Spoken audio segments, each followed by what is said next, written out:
Hello everyone. आज के इस वीडियो में हम पढ़ने वाले हैं गायनेकोलॉजी का बहुत ही इम्पोर्टेंट टॉपिक एक्टोपिक प्रेगनेंसी के बारे में। एक्टोपिक प्रेगनेंसी यानी ऐसी प्रेगनेंसी जिसमें फर्टिलाइज्ड ओवम इम्प्लांट होता है यूट्राइन कैविटी के अलावा कोई दूसरी साइट पर। नॉर्मली फर्टिलाइज्ड ओवम इम्प्लांट होता है यूट्रस के अंदर, लेकिन यूट्रस के अलावा अगर कहीं ओवम इम्प्लांट हो तो उसे कहते हैं ectopic pregnancy. So number 1 definition की बात करेंगे। What is ectopic pregnancy? Any pregnancy where the fertilised ovum get implanted and develops in the site other than normal uterine cavity.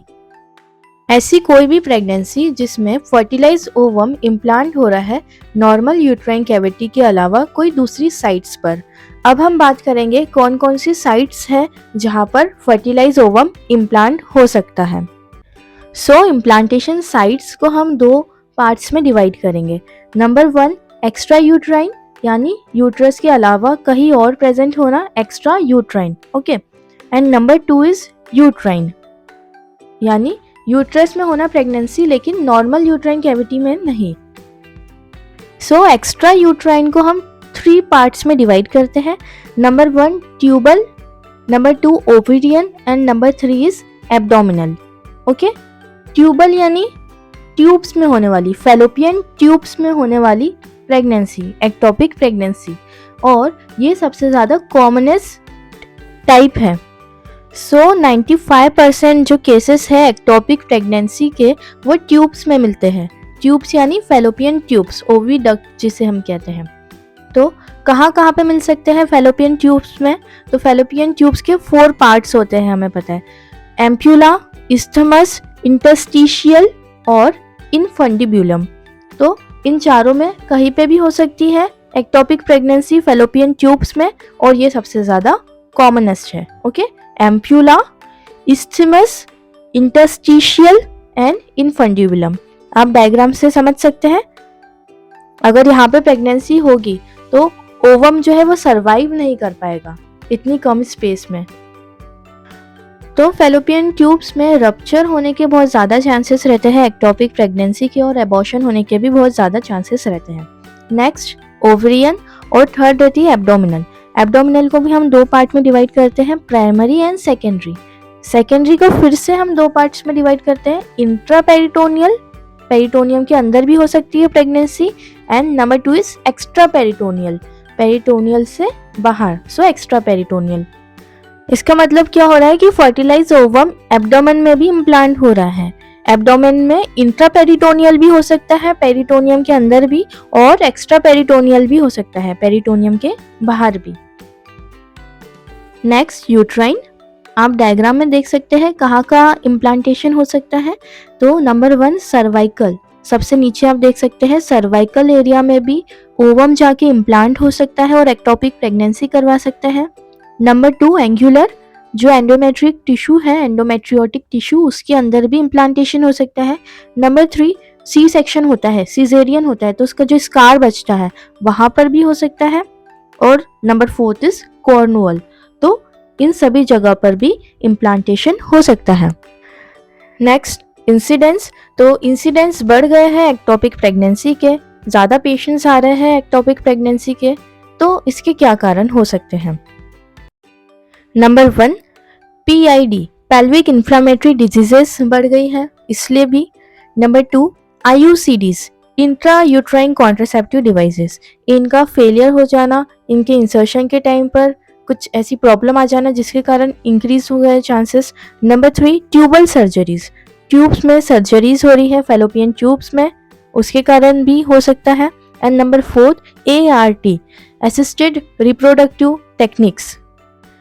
ये सारी टेक्निक्स यूज़ होती है जब इनफर्टिलिटी होती है, तो कंसेप्शन करवाने के लिए, फर्टिलाइजेशन करवाने के लिए ये सारी टेक्निक्स यूज़ की जाती हैं। नेक्स्ट हम पढ़ेंगे इटियोलॉजी, क्या कॉज होता है एक्टोपिक प्रेगनेंसी का? तो ऐसा कोई भी कारण जिसमें डिले हो रहा है ट्रांसपोर्ट फर्टिलाइज ओवम का ट्यूब से, फैलोपियन ट्यूब से यूट्रस में पहुंचने के लिए। हमें पता है जो फर्टिलाइजेशन है वो फैलोपियन ट्यूब में होता है और फिर इम्प्लांटेशन यूट्रस में होता है। तो वो कुछ समय के बाद जाता है यूट्रस के अंदर, फैलोपियन ट्यूब से यूट्रस के अंदर। अगर ये प्रोसेस लेट हो जाती है तो ओवम वही इम्प्लांट हो जाता है, जिसे हम एक्टोपिक प्रेगनेंसी कहते हैं। So next is causes. इसे हम 2 पार्ट्स में डिवाइड करते हैं, या तो जन्म से ही प्रेजेंट हो ऐसे कॉज जिसे हम कंजेनाइटल कहते हैं, या तो बाद में आए हो जिसे हम एक्वायर्ड कहते हैं। सो नंबर 1, कंजेनाइटल के क्या क्या कॉज हो सकते हैं। Number 1 is tubal hypoplasia, okay. Number 2 is elongation हो ट्यूब्स का। Number 3, entrap the ovum on its way, जो ओवम बनता है उसी को बीच में रोक लिया गया, उसको यूट्रस में जाने नहीं दिया गया। तो ये सारे कॉज हो सकते हैं, tubal hypoplasia, elongation, entrap the ovum on its way, okay. Next acquired, क्या एक्वायर्ड कॉजेस हो सकते हैं। तो हमने इंसिडेंस में भी देखा कि एक्टोपिक प्रेगनेंसी क्यों इंक्रीज हो रही थी, क्योंकि पेल्विक इन्फ्लामेटरी डिजीजेस बढ़ रही है। उसमें भी जो क्लेमिडिया का इन्फेक्शन है वो बहुत ज़्यादा हो रहा है फीमेल्स में, इसके कारण एक्टोपिक प्रेगनेंसी हो रही है। Number 2, contraceptive failure. कॉन्ट्रासेप्शन जो है वो प्रोटेक्ट करता है प्रेगनेंसी होने से, लेकिन कोई कोई केसेस में जब उनका फेलियर हो जाता है तो एक्टोपिक प्रेगनेंसी हो जाती है। मतलब चांसेस इंक्रीज हो जाते हैं एक्टोपिक प्रेगनेंसी के कॉन्ट्रासेप्टिव फेलियर्स में। Next we will discuss risk factor. ऐसे कौन से लोग रहेंगे जो ससेप्टिबल रहेंगे एक्टोपिक प्रेगनेंसी के लिए। तो ऐसी लेडीज जिनकी एज 35 से 45 ईयर्स की हो, डिलेड प्रेगनेंसी हो, लेट एज में उन्होंने कंसीव किया हो। Number 2, induced abortion, frequently abort किया गया हो बेबी को, ओके। नंबर 3, बहुत सारी पेल्विक सर्जरीज हुई हो। नंबर 4, सिगरेट स्मोकिंग, ठीक है, ऐसी लेडीज जो स्मोक करते हैं उन्हें ज़्यादा चांसेस रहते हैं एक्टोपिक प्रेगनेंसी होने के। Number 5, infertility, okay. इनफर्टिलिटी है तो ART, assisted reproductive technologies use करते हैं, ओके। नंबर 6, जेनाइटल ट्यूबरक्लोसिस अगर हो या फिर कोई फाइब्रॉइड हो तो भी एक्टोपिक प्रेगनेंसी होने के चांसेस बढ़ जाते हैं। नेक्स्ट इज, ऐसे कौन से फैक्टर्स रहते हैं जिनके कारण इम्प्लांटेशन होता है फर्टिलाइज ओवम का ट्यूब में, फैलोपियन ट्यूब में, ठीक है। तो number 1 is premature degeneration of zona pellucida. आप डायग्राम में देख सकते हैं, जो एग का स्ट्रक्चर देखा है डायग्राम में, उसमें आउटर मोस्ट लेयर के अंदर जोना पेलोसिडा है, उसका डीजनरेशन हो जाना। नंबर 2, डेसिडुअल रिएक्शन इंक्रीज हो जाना। एंड नंबर 3, ट्यूब्स में एंडोमेट्रियोसिस होना, ओके।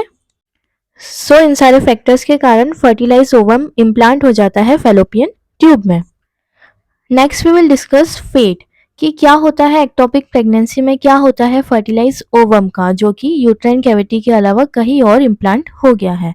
तो नंबर 1, या तो वहाँ पर एबॉर्शन हो जाए, सो ट्यूबल एबॉर्शन, और या तो पूरा एब्जॉर्ब हो जाए, जो प्रोडक्ट ऑफ कंसेप्शन है वो उस जगह पर एब्जॉर्ब हो जाए। And number 3 is tubal rupture, कि वो रप्चर ही हो जाए पूरा। तो जो ट्यूबल अबॉर्शन है वो मेनली हमें ऐसी प्रेगनेंसी जो एम्प्यूला में होती है वहां पर मिलता है, और जो ट्यूबल रप्चर है वो कॉमन कहाँ पर है, इस्थमिक रीजन पर। इस्थमस ऑफ फैलोपियन ट्यूब में अगर प्रेगनेंसी हुई है तो वहाँ मेनली ट्यूबल रप्चर मिलता है, और अगर ampulla part of fallopian tube में एक्टोपिक प्रेगनेंसी हुई है तो वहाँ पर ट्यूबल अबॉर्शन मिलता है। आप पिक्चर में देख सकते हैं कि कितना ज़्यादा बड़ा है गेस्टेशनल सैक, एक एक्टोपिक प्रेगनेंसी जो कि ट्यूब से निकली है। और ये जब रप्चर हो जाती है तो क्या क्या साइंस आते हैं हम देखते हैं आगे। रप्चर्ड एक्टोपिक प्रेगनेंसी एक लाइफ थ्रेटनिंग कंडीशन होती है। इसमें पेशेंट को एकदम ही सडन एब्डोमिनल और पेल्विक पेन होता है, चक्कर आते हैं, डिजीनेस और फेंटिंग होती है, ठीक है। शोल्डर में भी पेन होता है, शोल्डर टिप पेन मिलता है हमें रप्चर्ड एक्टोपिक प्रेगनेंसी।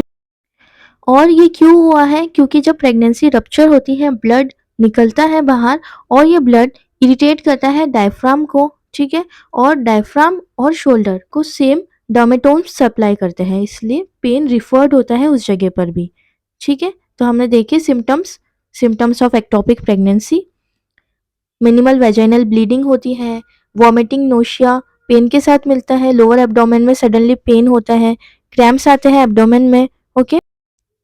एकदम से रप्चर होता है फेलोपियन ट्यूब्स का, तो इसके कारण फेंटिंग होती है, एकदम से चक्कर खा के गिर जाता है पेशेंट, और ब्लीडिंग और पेन भी बहुत ज़्यादा मिलता है। ये एक लाइफ थ्रेटनिंग कंडीशन होती है, rupture of ectopic pregnancy. Okay, next we will discuss क्या क्या क्लिनिकल फीचर्स रहते हैं एक्टोपिक प्रेगनेंसी के। तो इसमें हमें क्लासिकल ट्रायड मिलता है, ट्रायड यानी ग्रुप ऑफ 3 सिम्टम्स, जो कि 50% ऑफ पेशेंट्स में मिलता है। नंबर 1, पेन मिलता है लोअर एब्डोमेन और पेल्विक रीजन में। Number 2 is amenorrhea, okay, absent of menses, क्योंकि प्रेगनेंसी है, ओके, भले से एक्टोपिक है लेकिन प्रेगनेंसी है, इसलिए एमेनोरिया तो मिलेगा ही। Number 3, vaginal bleeding, okay. इसके अलावा नोशिया, वॉमिटिंग, फेंटिंग अटैक्स, ये हमने देखा था, ठीक है, रप्चर्ड एक्टोपिक प्रेगनेंसी में भी मिलता है ये। और एब्डोमिनल पेन के साथ साथ शोल्डर टिप पेन भी मिलता है। क्यों? क्योंकि जो ब्लड है एक्यूमुलेट हो गया है डायफ्राम में, और डायफ्राम से सेम डर्मेटोम्स रहते हैं शोल्डर पे भी, इसलिए शोल्डर टिप पेन भी मिलता है। ओके, ऑन एग्जामिनेशन जब पेशेंट को हम एग्जामिन करते हैं तो पेशेंट बहुत ज़्यादा रेस्टलेस मिलता है, पेल मिलता है क्योंकि ब्लीडिंग हो रही है, पसीना आता है, स्वेटिंग होती है, ब्लड प्रेशर एकदम डाउन हो जाता है, हाइपोटेंशन मिलता है और टेकिकार्डिया मिलता है। ओके, हार्ट बीट्स फास्ट हो जाती है और पाल्पिटेशंस भी मिलते हैं। नेक्स्ट हम पढ़ेंगे कैसे डायग्नोसिस करेंगे हम एक्टोपिक प्रेगनेंसी का। आप ये सोनोग्राफी रिपोर्ट में देख सकते हैं, ऊपर यूट्रस है और नीचे एक एक्टोपिक प्रेगनेंसी है, फीटस जैसा आपको दिखाई दे रहा होगा, ठीक है। तो sonography is the main thing, so हम ट्रांस वेजाइनल सोनोग्राफी प्रिफर करते हैं, TVS, transvaginal sonography. Number 2, beta HCG ऐसे करते हैं, ओके, बीटा HCG ऐसे करते हैं। नंबर 3, सीरम प्रोजेस्ट्रॉन का लेवल चेक करते हैं। और अगर आपसे कोई पूछे कि क्या गोल्ड स्टैंडर्ड है डायग्नोसिस में एक्टोपिक प्रेगनेंसी का, तो laparoscopy is the gold standard for ectopic pregnancy. Lastly हम डिस्कस करेंगे मैनेजमेंट एक्टोपिक प्रेगनेंसी का। तो ये एक लाइफ थ्रेटनिंग कंडीशन है, इमीडिएट मैनेजमेंट लगता है इसमें, ओके। अगर रप्चर हो गई है प्रेगनेंसी तो सेल्फिंगोटॉमी करना पड़ता है, मिफीप्रिस्टोन जैसी टेबलेट्स जो कि ब्लीडिंग कंट्रोल करती है, मीथोट्रेक्सेट, ओके, DNC भी करना पड़ता है। तो ये सब है मैनेजमेंट एक्टोपिक प्रेगनेंसी का। So this is all about ectopic pregnancy. I hope you understood the topic. If you like the video, don't forget to subscribe to my channel. I'm Dr. Prachi and thank you so much for watching.